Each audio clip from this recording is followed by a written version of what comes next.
The slap echoed through the cafeteria like a shot. Miguel Santos, 68, staggered back as coins rolled down the ground of stained linoleum. His cup of coffee exploded against the tile, spreading the dark liquid as a spot of public shame. The silence that followed was even more violent than the blow. "Back to your country, old," Brad Cooper growled, going on Miguel with its 1.90 meters of pure arrogance. Her gym muscles seemed ready to explode from the polo shirt. "People like you don't belong here. This is real America." Miguel touched his face, burning. Blood dripped from the corner of his mouth where Brad's gold ring had cut the skin. Her hands trembled, not afraid, but something Brad Cooper was far from understanding. Those were the same hands that had served 2 decades in the armed forces, the same ones that held a Purple Heart stored in a box at home, the same ones who had raised a child alone who now occupied one of the most powerful positions of the U.S. government. But Brad didn't know any of that. All he saw was an elderly Philippine counting coins to pay for cheap coffee. The Joe Diner was the type of establishment that existed in every small American town. Vinyl benches, meat with tape, thick plasticized menu, coffee that tastes like burnt tire but cost only $1. At 7 in the morning of a Tuesday, half a dozen customers watched the scene with their cell phones in their hands. Sarah Chen, the 22-year-old university waitress, held her tray so tight that her fingers were white. She had worked there for 3 years and seen Brad intimidates at least 5 different people, always minorities, always when she had an audience. This time, however, something in his stomach rolled differently. Perhaps it was the apparent fragility of the old Philippine. Maybe it was the blood dripping in your chin. Or maybe it was the way he remained strangely calm while everyone expected him to react with fear. "Hey, Brad, leaves the guy alone," said Marcus across the counter. Marcus was one of the few blacks who still attended the cafeteria since Brad had become a regular. "Shut up, Marcus, this is not your account." Brad didn't even look at him. His eyes remained fixed in Miguel as a predator who had cornered an easy prey. This old man needs to learn some lessons about respect. Miguel wiped the blood with a paper napkin, his deliberately slow movements. 70% of the gifts hoped for him to go down and leave. 20% expected him to return and be beaten. The remaining 10%, including Sarah, realized something peculiar in their posture. Veterans have a specific way of moving, a gesture economy that comes from years of training. Miguel did not bow. He didn't run away. He simply reached the inner pocket of his beaten coat and pulled a cell phone. "What are you going to do, Grandpa? Call the police?" Brad laughed loudly, performing to the audience. "I think they will be more interested in checking your immigration status than in arresting me by giving you a lesson." 3 people openly recorded now. Sarah realized that her own hand had moved to her cell phone in the apron's pocket. Something was about to happen. She could feel in the subtle change of the atmosphere, in the way Miguel held that phone like a loaded weapon. "I'm not going to call the police," Miguel said calmly, his voice carrying a light Filipino accent but his perfectly clear diction. "I'll call my son." Brad let out a genuine laugh. "Your son? What will he do? Bring his gardener gang to scare me?"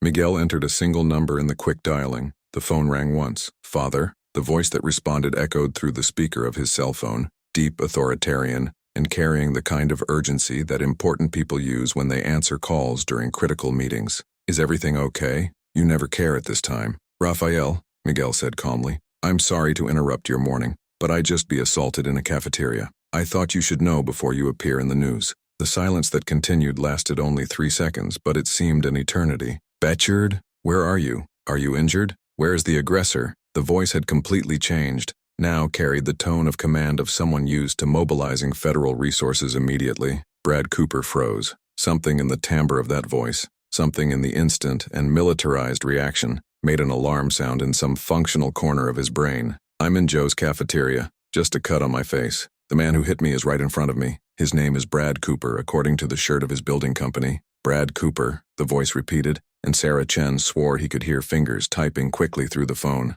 "Dad, I'll send a security team immediately. 15 minutes, don't leave, and you need to put the phone in the speaker." Miguel obeyed. The voice filled the cafeteria. "Mr. Cooper, here is Rafael Santos, U.S. Internal Security Assistant Director. You just assault my father, a decorated veteran of the armed forces in a public establishment. This line is being recorded. You have the right to remain silent, but I strongly suggest you use this right until legal representation comes." Brad Cooper's face went from red to white in 2 seconds. The diner exploded in murmurs. Cell phones multiplied as magic. Sarah Chen realized that her hands trembled as she instinctively pressed the record button on her own phone. Marcus released a low and impressed whistle. Brad tried to speak, his mouth opening and closing like a fish out of water. I didn't know. That was just a misunderstanding." "Misunderstanding?" Rafael Santos's voice cut through the snack bar with surgical accuracy. There are at least 4 witnesses recording this moment. My father is bleeding, and you have just made explicit racist comments in a public establishment.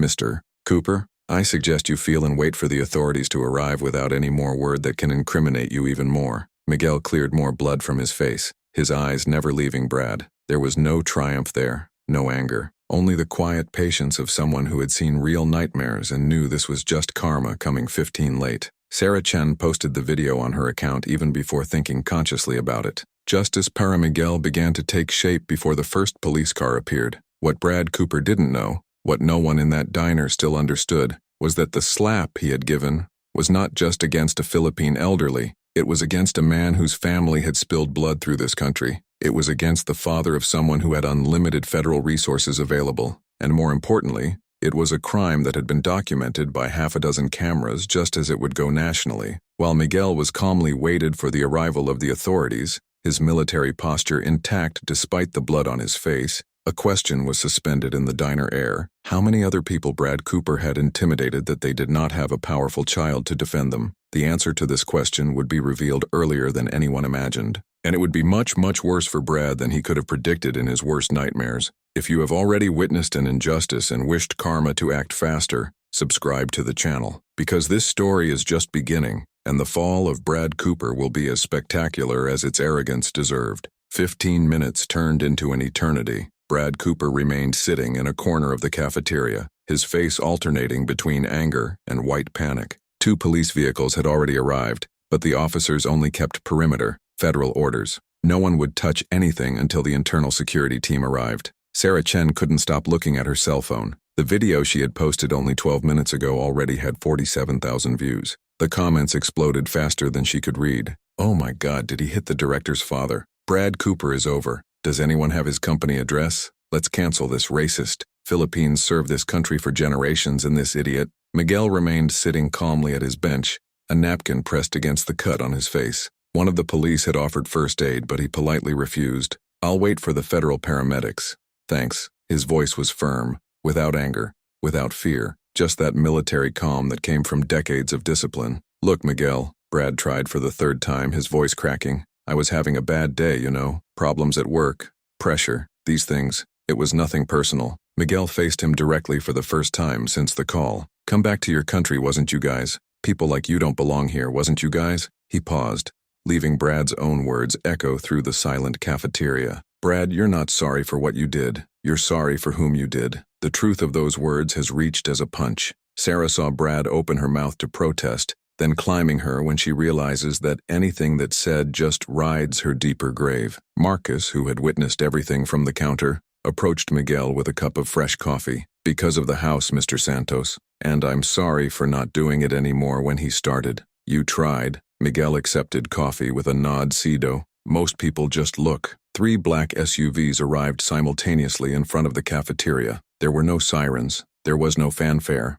Only the silent and intimidating presence of federal agents moving with military accuracy. 4 men and 2 women entered, rapidly identifying as a protection and investigation team. The leader, Agent Patricia Reeves, approached Miguel first. Mr. Santos, I am Agent Reeves. Your son sent me personally. How are you feeling? I've been through the worst in Manila during my service, Agent Reeves, but thanks for the concern. While a federal paramedic examined Miguel's cut, another agent began to collect evidence. Photographs of the injured face, broken cup samples, videos of all security cameras, written statements of each witness. Brad tried to get up as the agents approached him, but a look from Agent Reeves kept him glued to the bank. Mr. Cooper, she started, her professional but cold voice. I will need you to come with us to give formal testimony. You are not under prison right now, but I suggest you completely cooperate. Can I call my lawyer? Brad's voice was just a whisper now. You can and should, Reeves answered, because the accusations we are considering are federal, aggression motivated by racial hatred against a decorated veteran in a public establishment. The FBI has already been notified. Brad's phone rang. He looked at the screen. His boss, owner of Cooper & Sons Construction. His hands trembled so much that he almost overthrew the device. Hello? The voice that exploded on the other side was high enough for everyone to hear. Brad, are you a complete idiot? Have you hit the father of the internal security director? Our whole company is being massacred online. Customers canceling contracts. You are fired, And if you receive any process, don't expect the company to pay your lawyers." The phone was turned off. Brad stared at the black screen for long seconds. Sarah Chen watched everything with morbid fascination. In 20 minutes, she had witnessed a man completely destroy her own life with a single act of racist violence. Part of her felt sorry. Most of them felt justice. Miguel accepted a Band-Aid from the paramedic and got up slowly. The agent Reeves immediately positioned herself by her side. "Mr. Santos, let's take you home. Security team will be with you for the next 48 hours while we processed everything." "Is this really necessary?" "Standard protocol when relatives of high-ranking officers are attacked and..." She has lowered her voice. Her son personally insisted. He's extremely worried. Before leaving, Miguel stopped in front of Brad one last time. The man who had assaulted him half an hour ago now seemed to have aged 10 years. His fallen shoulders, red eyes, hands shaking. "Brad," Miguel said calmly, "I hope you use this moment to reflect on how you treat people you think are inferior to you, because the problem was not you attack me without knowing who I was. The problem is that you attacked me and..." While Miguel left escorted by federal agents, Sarah noticed something crucial. His video now had 340,000 views. But it wasn't just your video. Marcus had filmed from another angle. A client near the window had broadcast live on Instagram. The cafeteria security camera would be confiscated as evidence. This was not just another case of racism that would be buried and forgotten. It was a federal case, with multiple evidence, transmitted in real time to hundreds of thousands of people. Brad Cooper had nowhere to run. Sarah's phone rang. A message from your best friend with a Twitter link. She clicked. Brad Cooper racist was in the national trending topics. Someone had discovered Brad's Facebook profile and was sharing years of troubled posts. Comments on, "Keep America for real Americans." Racist memes shared with laughs. Photos and demonstrations that made their extreme political visions very clear. The internet had done what the internet does best. Decided that Brad Cooper was the villain of the week and was determined to extract full justice. Across the cafeteria, Brad Cooper checked his own cell phone. Your mother calling. Your brother sending furious messages. Facebook notifications exploding. Your Instagram being flooded with hatred comments. Someone had already found the address of your home and posted online. "Mr. Cooper," Agent Reeves caught his attention. "I need to come with us now. Voluntarily or not, you decide." Brad got up in shaking legs. While being escorted out of the cafeteria by federal agents, he passed Sarah. His eyes met by a fraction of a second. She saw something there that almost made her feel pity. The absolute error from a man who finally understood that actions have consequences.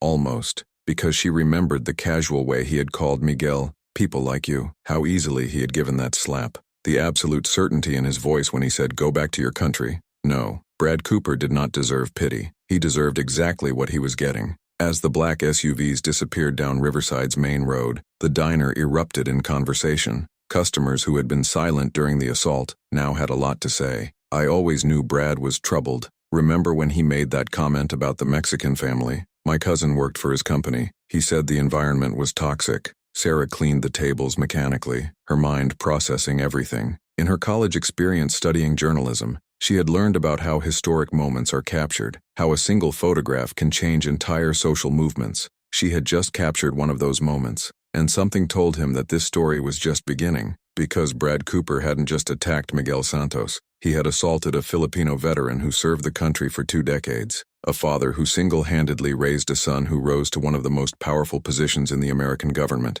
a man who represented everything America should value: service, sacrifice, dignity, and he had done it in front of cameras, with witnesses, leaving evidence that no expensive lawyer could make disappear. Sarah's phone vibrated again, a notification from a major news portal requesting an exclusive interview, then another, and another. This story went far beyond a diner in Riverside. It was becoming a national symbol of something much bigger, the ongoing fight against the casual racism that still infected every corner of the country. And Brad Cooper, in his infinite arrogance, had become the perfect example of why this fight still mattered. What no one at Joe's Diner yet knew was that the federal investigation would uncover much more than a simple case of racist assault. Because when you shine a federal light on someone's life, secrets start to come out, and Brad Cooper had a lot of buried secrets. 72 hours after the incident, Brad Cooper's life completely collapsed. His bank account was frozen by court order, hate crime investigation ongoing. His house dawned with red spray paint,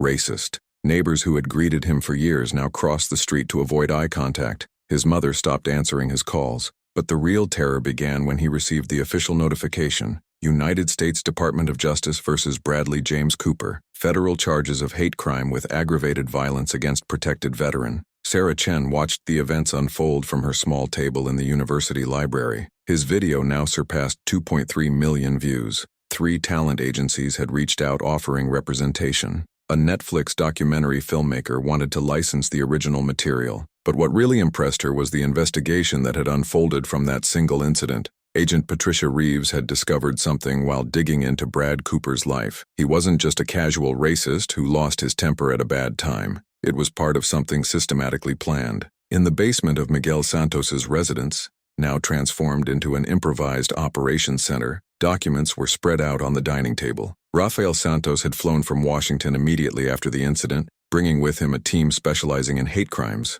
"Dad," Rafael pointed to a series of financial reports on his laptop screen. "This goes way beyond some idiot beating you up. Look at the patterns." Miguel adjusted his reading glasses, leaning over the documents. In the past 18 months, 7 minority-owned establishments in Riverside had closed after similar incidents. A Thai restaurant vandalized 3 times in 2 months. A black veteran-owned barbershop that had windows broken weekly until it gave up. A family-owned Mexican grocery store that faced random health inspections every week until it went bankrupt. Cooper & Sons Construction acquired all of these properties for ridiculously low values after closings, Rafael continued, highlighting transactions in the report, then resold at a 300% profit for luxury commercial development. Systematic intimidation for real estate manipulation, Miguel muttered, reality materializing before him. He didn't attack me because he lost his temper. It was calculated. The front door opened. Sarah Chen walked in hesitantly, invited by Rafael after he discovered she was with him,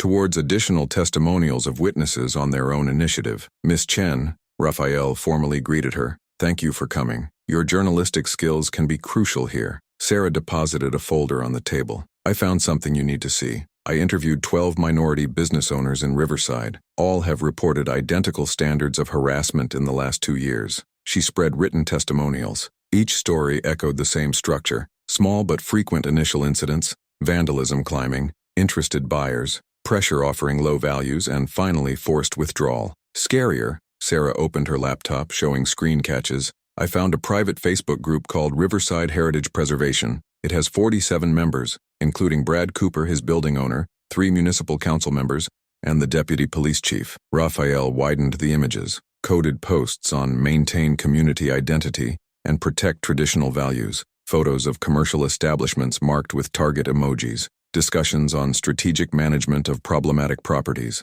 "This is a criminal conspiracy on a municipal scale," Rafael said calmly, but Sarah noticed the fury contained in her voice. "It's not just my father. It's systematic economic terrorism." Miguel remained quiet for a long moment, processing the magnitude of what they had discovered. He had thought to be just another isolated incident of racism. Instead, it was the tip of an iceberg of corruption and organized hatred. "What do we do now?" Sarah asked, her voice laden young voice. Rafael smiled. It was not a happy smile, but from someone who finally had all the pieces of a complicated puzzle. Now we build a federal case that will overthrow not only Brad Cooper, but the whole network that allowed it to happen." In the following days, the operation grew. Marcus, who had witnessed the original attack, turned out to be more than just a regular cafeteria client. He was a minority partner of a civil rights law firm and was documenting Riverside discrimination standards for over a year. "I tried to sue first," Marcus admitted to an improvised office meeting, but without concrete evidence of connection between the incidents,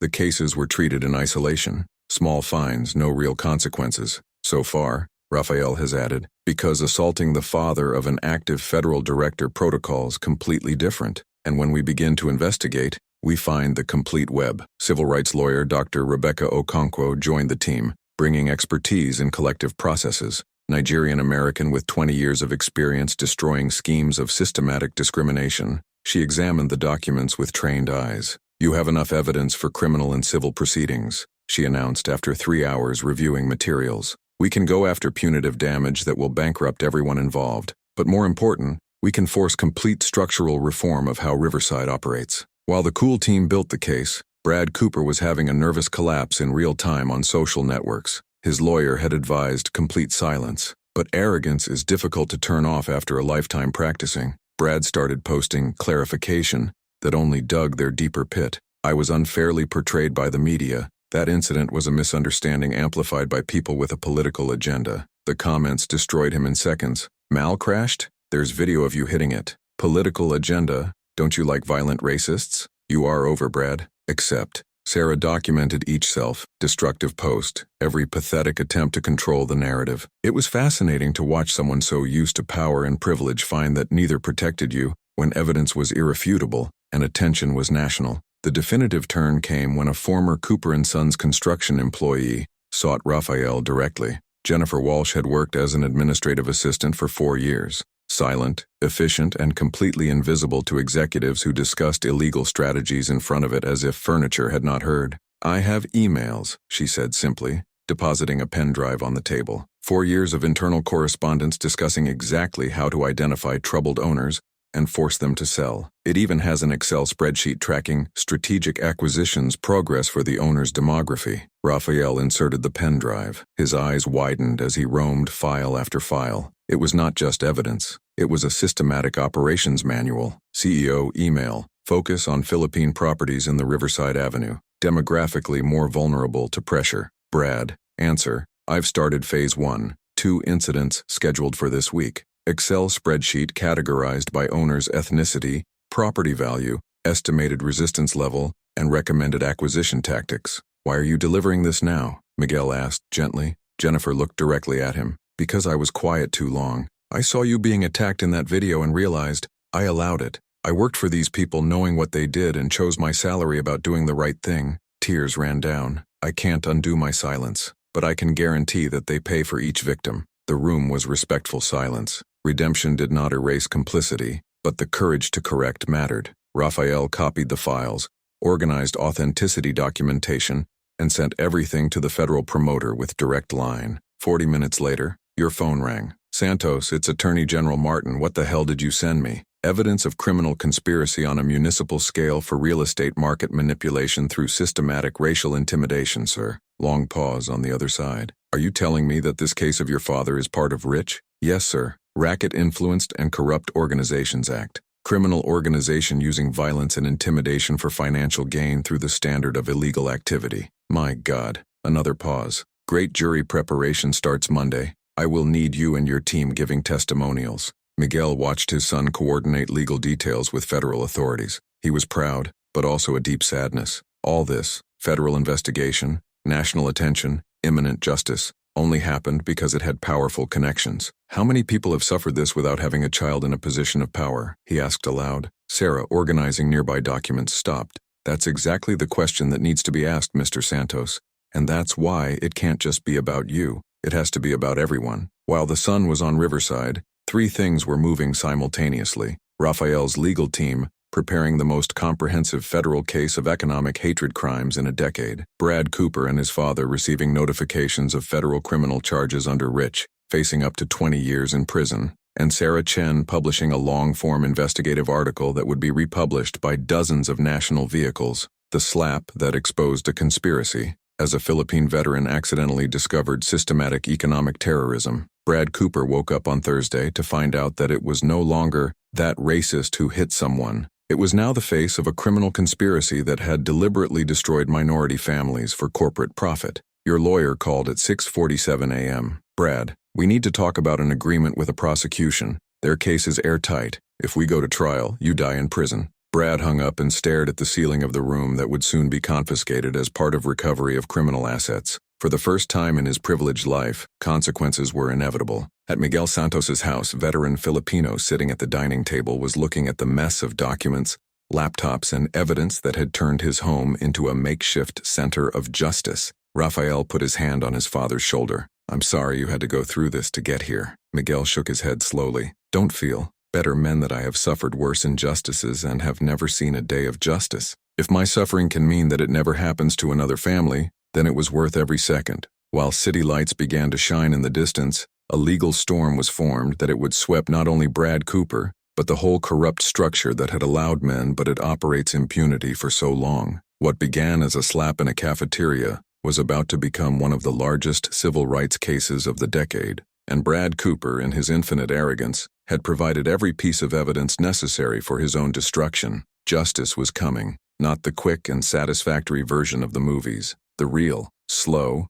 methodical, and absolutely devastating version for all who underestimated the power of a Philippine veteran with federal connections and irrefutable evidence. Monday, 9 a.m. The great federal jury met in a closed session at the United States District Court. Brad Cooper sat next to his criminal defense lawyer, Richard Dawson, an expensive man who charged $850 per hour and whose facial expression suggested that he even knew this case was indefensible. The room was full of federal promoters, investigative agents, and something that made the stomach of Brad turn: witnesses, many witnesses. Miguel Santos entered the side door, escorted by Rafael and Agent Reeves. His stance was from a man who had faced much worse things than rooms, war, loss, systematic discrimination, and surviving all with intact dignity. Federal prosecutor Alice Thornton opened the case with a statement that echoed through the room as a judge hammer. Ladies and lords of the jury, what you will witness today is not simply a case of aggression. It is the exposure of an organized criminal conspiracy that has operated on Riverside for more than 2 years,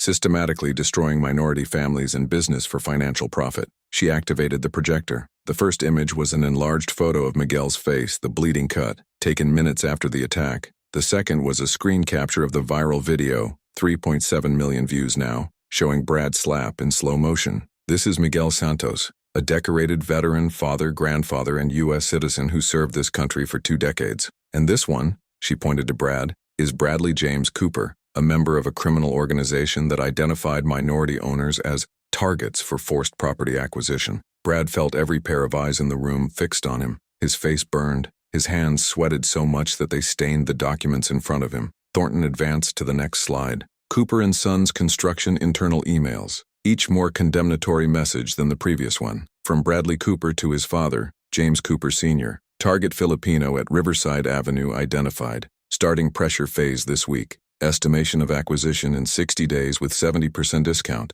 Murmurs traveled the jury room. James Cooper Sr. Excellent. Keep consistent pressure. Remember, small incidents create great opportunities. Brad saw his father in the front row, the 68-year-old man who had built a construction empire and now watched everything collapse in real time. James Cooper, Mr. did not look at his son. His eyes were fixed on the floor, defeated. Sarah Chen was called as the first witness. She walked to the dais with young confidence, holding a folder containing printed copies of everything she had documented. Miss Chen, Thornton started, were you present at Joe's cafeteria on the morning of March 14th when Mr. Cooper assaulted Mr. Santos? Yes, I was working and saw everything. Can you describe what you witnessed? Sarah took a deep breath. Brad Cooper was sitting alone when Mr. Santos entered his regular breakfast. He watched Mr. Santos for several minutes with visible contempt. Then he approached, made explicit racist comments about him not to belong there, pushed him violently, and finally slapped his face that cut his skin. Did Mr. Santos provoke this violence in any way?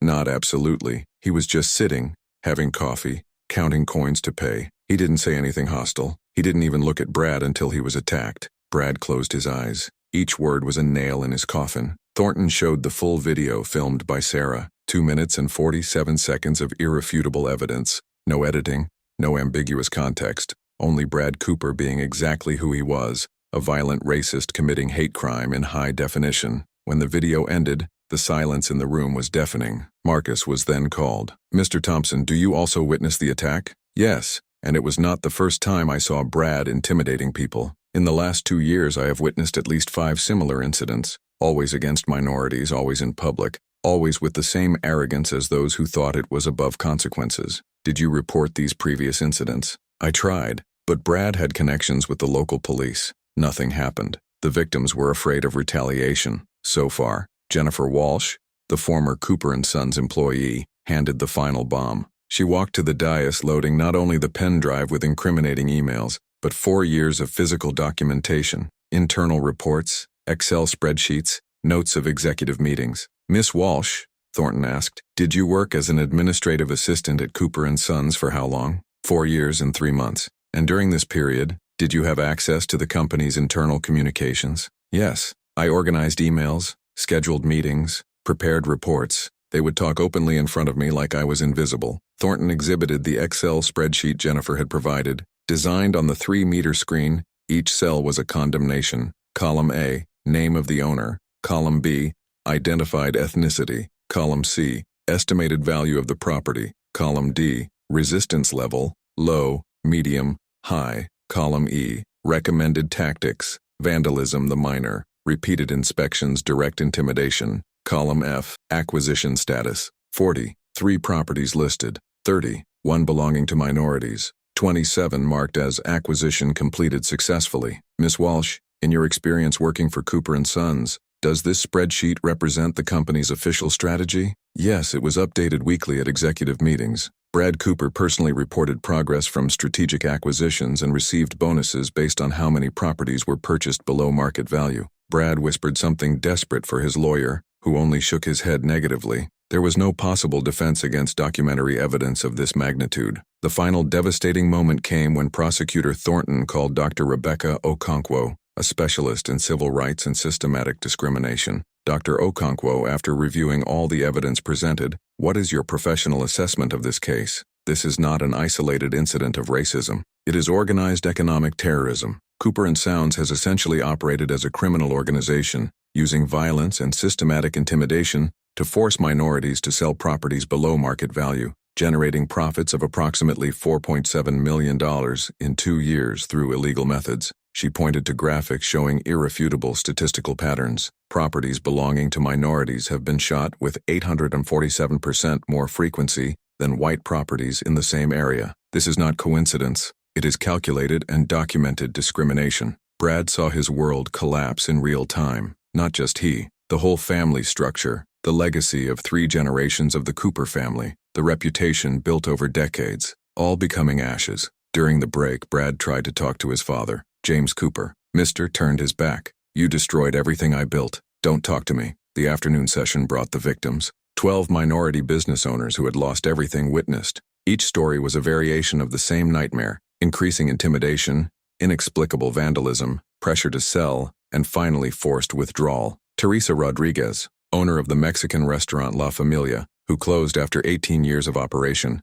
"My family lost our life. 3 generations of work destroyed because someone decided that we didn't belong there." David Nguyen, whose Vietnamese manicure hall was vandalized weekly until bankruptcy. "I lost $200,000 in economies of my life. My daughter had to leave college, all because Cooper wanted our space." James Kim, a forced Korean-American veteran to sell his barbershop. "I served this country for 12 years. I came home and was treated as an invader in my own community." Each testimony was a punch in Brad's stomach. He had never thought of these people like human beings with families, dreams, lives. They were just targets in a spreadsheet, obstacles for profit. Now, listening to their voices breaking when describing how their lives were destroyed, something has finally penetrated their arrogance. Guilt, too late but real. When Miguel Santos finally climbed to the hall for his testimony, the room was in complete silence. "Mr. Santos," Thornton started gently, "can you tell us about your military service?" "I served in the armed forces for 22 years,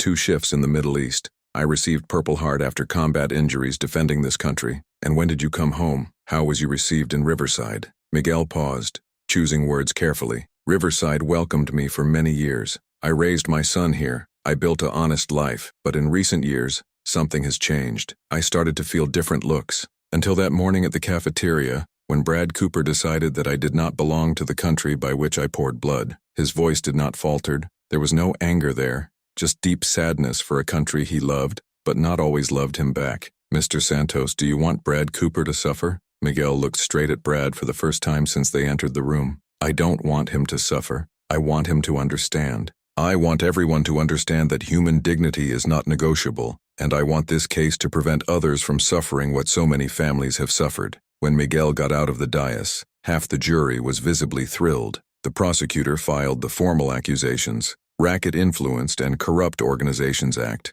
a crime of hatred with aggravation of violence, real estate fraud, witness intimidation, and 17 additional accusations. Combined maximum penalty, 47 years in federal prison. Brad Cooper, who had woken up that morning thinking he could negotiate a light deal, realized that there was no way out. Evidence were hermetic. Witnesses were credible. His own arrogant behavior was documented on video assisted by millions. "Mr. Dawson," the judge went to Brad's lawyer, "would your client like to make any statements?" Dawson urgently whispered with Brad, who finally nodded positively. Brad got up, shaking legs. His voice came out brittle. I have no excuses. I did terrible things. I hurt innocent people.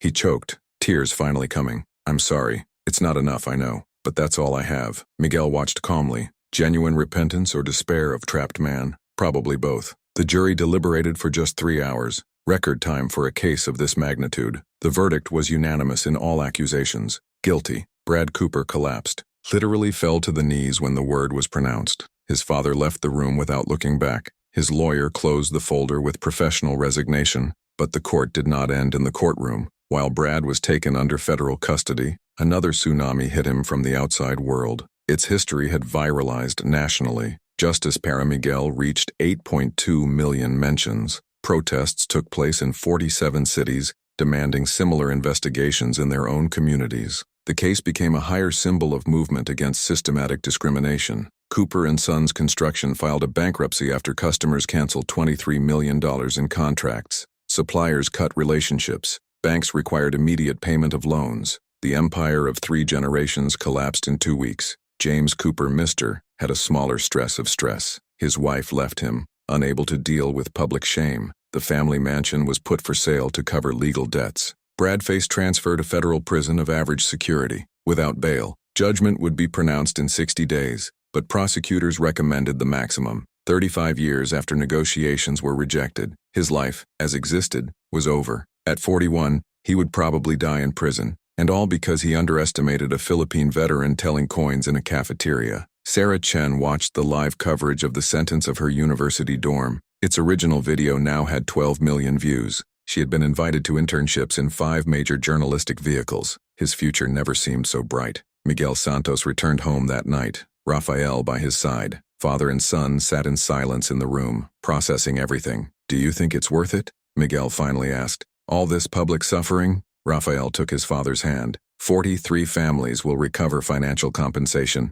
Riverside will have federal supervision for 5 years to ensure fair practices. You have transformed your pain into real systematic change. Yes, Father, it was worth it. But a question remained suspended in the air, not even verbalized yet throbbing in both their minds. How many other Brad Coopers still operated impunity in small towns across the country, intimidating minorities without fear of consequences? The answer was uncomfortable, but at least now, there was a precedent. A clear message. Human dignity is not negotiable, and justice eventually reaches even those who think they are above it. 6 months later, Miguel Santos was exactly where he was always on Tuesdays, sitting at Joe's cafeteria, having black coffee and eating whole wheat toast. The difference now was that no one treated him as invisible. "Good morning, Mr. Santos," Sarah Chen greeted with a genuine smile, depositing coffee without him having to ask. She now used a manager's badge, promoted after the original cafeteria owner sold the business to her with special repair fund funding,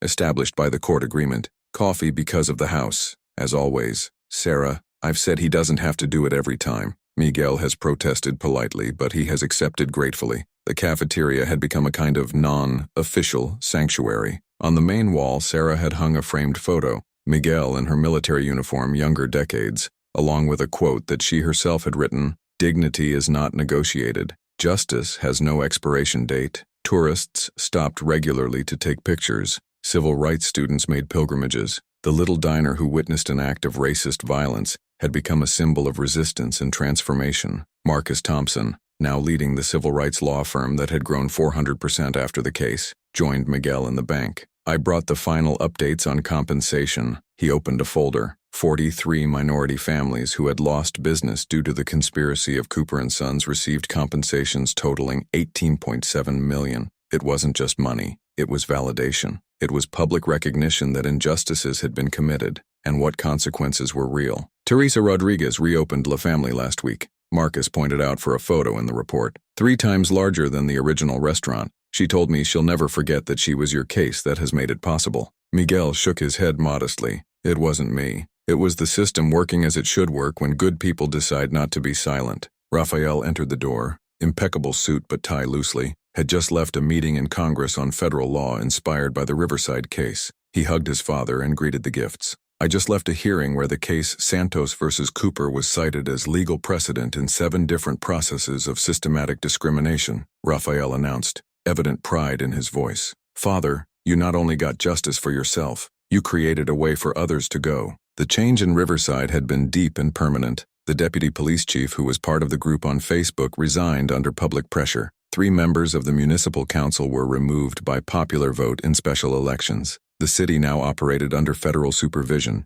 with quarterly audits ensuring fair business practices and egalitarian protection. Jennifer Walsh, the former employee who provided the crucial evidence, opened her own corporate ethical consulting firm. His first client was, ironically, the new CEO of the restructured Cooper Construction, now renamed Riverside Community Builders, and operating under rigorous judicial supervision to ensure ethical trade practices. "I spent 4 years being a silent accomplice," Jennifer had said in an interview with Sarah's documentary that would debut next month. "I can't erase this time, but I can spend the rest of my life ensuring that other companies do not commit the same crimes." Brad Cooper now complied with the 3rd month of a 28-year-old sentence in federal prison, without possibility of parole before 17 years. His father, James Cooper Mr., received a 15-year sentence for leading the criminal conspiracy. Both had literally lost everything: money, properties, reputation, freedom. "Received Brad letter yesterday," Raphael mentioned casually, showing the still sealed envelope. "Arrived at the office.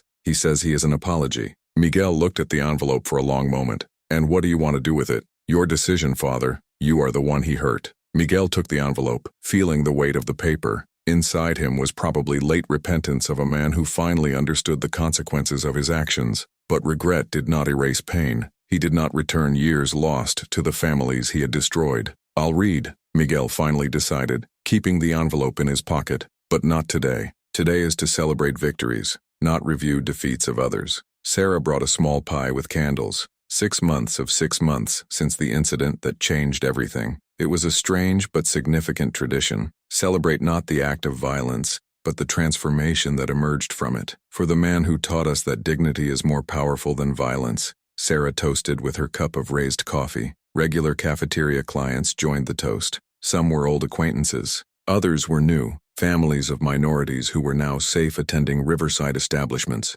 knowing that real protections existed. Dr. Rebecca Okonkwo, who led the legal civil rights team, called Miguel in the late afternoon. "I have a proposal for you. The Federal University of Civil Rights wants to create a chair with its name, Miguel Santos Chair of Social Justice and Veteran Rights. They want their permission and, if possible, occasional lectures for students." Miguel was silent for so long that Rebecca thought the call had fallen. "I'm just a man who went to work and slapped," he finally said, voice loaded with emotion. "I am not a hero. I am a veteran who served his country and expected to be treated with basic dignity." "Exactly," Rebecca answered gently, "and that's exactly why your story matters. Your everyman represents thousands of ordinary people who face injustices daily without resources or platform to fight. But you had both, and used that advantage not just for yourself, but to create systematic change that benefits everyone." Miguel accepted, not for personal recognition, but for the opportunity to transform suffering into education, injustice into permanent lesson for future generations. Sarah's documentary, a slap that echoed the story of Miguel Santos and the fight against racist economic terrorism, debuted at the Sundance Film Festival 3 months later. He won the Best Documentary Award and was acquired by Netflix for global distribution. The last scene the movie showed Miguel returning to Joe's cafeteria, sitting in the same bench where it all started, having the same coffee. Sarah's narration echoed, "Some heroes use covers, others use shabby cardigans and count on coffee coins, but they all share a feature. When confronted with injustice, choose dignity on revenge, justice on anger, and transformation about destruction." A year after the incident, the small town of Riverside had become a case study in law schools, social justice programs, and business ethics courses across the country. The Riverside model was now replicated in dozens of municipalities facing similar issues of systematic discrimination. Brad Cooper, in his lonely cell, read articles on how his crime had become a catalyst for national reform. Irony was not lost in him. In his attempt to maintain pure Riverside and profit from exclusion, he had inadvertently created the exact opposite movement. His arrogance had become the perfect example of why accountability systems were essential. Miguel continued his simple life. Tuesdays in the cafeteria, Sundays with Raphael and the grandchildren, occasional lectures for students looking at him with admiration that made him uncomfortable. "Don't see me as a hero," he said in every lecture. "See me as a reminder that dignity is not a privilege, it is a basic human right. What justice should not depend on who you know, but what is right. And that true strength does not come from power or position, but in integrity that remains unshakable even when confronted with hatred." Sarah Chen, now executive producer of her own investigative documentary series on systematic injustices, often returned to Joe's cafeteria. It was where it all started, not just the case that launched his career, but his understanding that true journalism meant to give voice to those who was trying to silence. Marcus expanded his law firm to 3 states,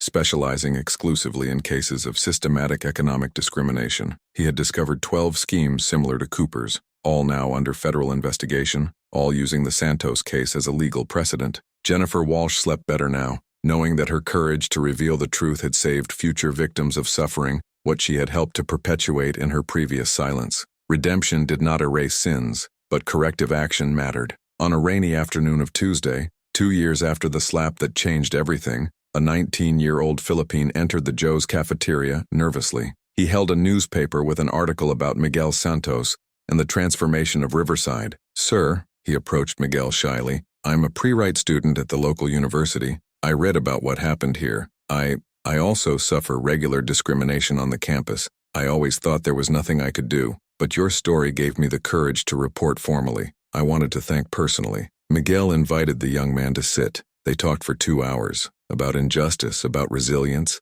about the importance of documenting everything and never accepting unworthiness as normal. When the student left, Sarah watched from the kitchen with tears in her eyes. That was the real victory, not the arrest of Brad Cooper or the millions in compensation, but the creation of a world where young minorities learned that their dignity mattered and that justice systems could work for them too, if they had the courage to demand accountability. Raphael visited his father at the end of that week. "You know what is funny, Father? Brad Cooper spent a lifetime trying to build empire through intimidation and hatred. You built legacy through a cup of coffee and refuses to accept unworthiness. Guess which one will last the most?" Miguel smiled, taking his son's hand. "Legacies are not built at unique moments of glory. They are built in thousands of small choices, choosing dignity when humiliation would be easier, choosing justice when revenge would be more satisfactory, choosing transformation when destruction would be faster." The last update about Brad Cooper came 3 years after the sentence. He had joined prison rehab programs, he was studying civil rights, and had written an academic article about how racial privilege blind people for their own cruelties. It would be published in a criminology newspaper as a case study under reform of perpetrators. It was not complete redemption. Crimes did not disappear because criminal eventually understood the severity of actions, but it was recognition, and perhaps, decades in the future when Brad Cooper was released as an old man, he would devote his remaining life to dispel part of the damage he had caused. Miguel read Brad's article when it was published, was sincere, brutal in his self-reflection, and devastated, rarely honest on how systematic racism allowed privileged white men to operate with impunity as they genuinely believed they were simply protecting investments. "Are you going to forgive you?" Raphael asked. Miguel considered carefully. Forgiveness does not mean forgetting or minimizing. It means to free yourself from the weight of carrying anger. Brad Cooper will live with consequences of your actions for the rest of your life. My anger does not add anything to this equation. So yes, I forgive. But society should not forget, because the moment we forget, we allow it to happen again. On a sunny morning on Tuesday, 5 years after the slap heard around the country, Miguel Santos sat at his favorite bank at Joe's cafeteria. Sarah brought coffee without her asking. Marcus waved from the counter where I read newspaper. Tourists took discreet photos of the commemorative plaque that now marked the historical place. Everything had changed. Nothing had changed. Miguel was still the same man, veteran Filipino who served coffee in a worn cup, had carefully coins, and treated everyone with basic dignity he expected to receive in return. The difference was that now, the world around him finally understood that this dignity was not requested. It was inalienable right by which he had poured blood defending. And when this right was violated by a privileged racist slap, the system he defended for 2 decades finally defended him back. Not perfectly, not quickly, but eventually, inexorably, justice prevailed. And this one, Miguel noticed as I enjoyed coffee and watched the world pass through the diner window, was the most important lesson of all. Justice is not revenge. Justice is transformation. It is creating a world where next person does not need to suffer what you have suffered, where dignity is protected not by those you know but by systems that work equally for everyone. Brad Cooper tried to destroy a man he considered inferior. Instead, he revealed a system of oppression that destroyed dozens of families, and in doing so, created the catalyst for reform that would save hundreds of future victims. In the end, Miguel Santos's true revenge was not to see Brad Cooper in prison. He went to see 43 families rebuilding business. He went to see young people from minorities learning that their voices matter. He went to see a whole city transformed from a symbol of systematic discrimination into a model of accountability and justice. That was the revenge that mattered. Not personal destruction, but systematic transformation. No temporary anger, but permanent change. And it all started with a 68-year-old Filipino veteran who refused to accept that a racist slap was simply how things are. If this story of dignity, justice, and transformation has touched your heart, subscribe to the channel, because in a world where injustice still exists, we need to remember that each of us has the power to say no more, and that sometimes this simple refusal is everything you need to change everything. Miguel Santos proved that heroes do not need covers or superpowers. They just need courage to remain worthy when the world tries to humiliate them, and wisdom to turn injustice into an opportunity for change that benefits everyone. The best revenge is not to make your enemies suffer. It is building a world where what they did to you can never happen to anyone else. And in this objective, Miguel Santos won absolutely and permanently.